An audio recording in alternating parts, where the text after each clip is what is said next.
Alaric, sword at the ready, stepped into the path of the oncoming vampire and struck its head from its body before it had a chance to get anywhere near Quinn. "Stay down," he shouted at her, another futile plea disguised as a command. She wouldn't listen. She never listened. Quinn, all smoldering heat and explosive fury wrapped up in a small, dark-haired package, smiled at him, and he nearly lost his balance. "A gentleman wouldn't keep yelling at me," she said, firing one of the many guns she kept on her at all times, then firing another. "Why are they attacking now? How did they find us? I'm sick to death of battling vampires and shifters, and it's bad enough when we know why they're after us. This is just crazy." "I never claimed to be a gentleman, and most vampires are, by their very nature, insane," he said, launching himself into the air toward a pair of wolf shifters that clearly intended to claim either a rebel leader or a high priest of Atlantis, or both, for a late-night snack. The moonlight glinted blue streaks in Quinn's untidy mop of hair, and he had a fraction of a second to wonder why he was noticing her hair in the midst of a heated battle. Why the scent of her skin and curve of her lips formed the puzzle pieces of his greatest obsession. He refused to admit the truth of it, even to himself. Battle now, the rest of it later.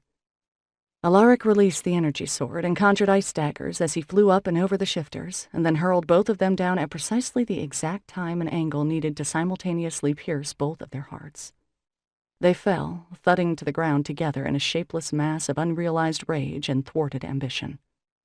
Enemies were here to deal death tonight, and Alaric, who'd been Atlantean warrior and high priest to Poseidon for centuries, had no intention of allowing even one of them to succeed.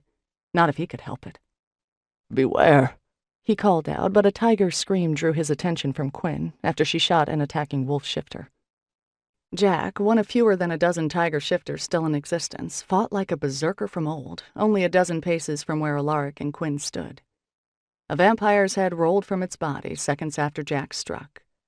Sarai, the Atlantean princess Jack protected, trembled and backed away.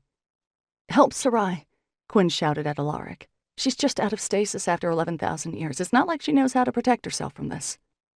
But seconds later, Sarai transformed into a beast that had been extinct for millennia, using ancient magic long forgotten.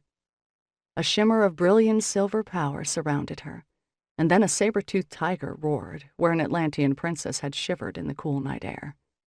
The cacophony of battle, rude and loud and clashing, stilled for a frozen moment in time as attackers and defenders alike swung toward the sound of an ancient, deadly predator.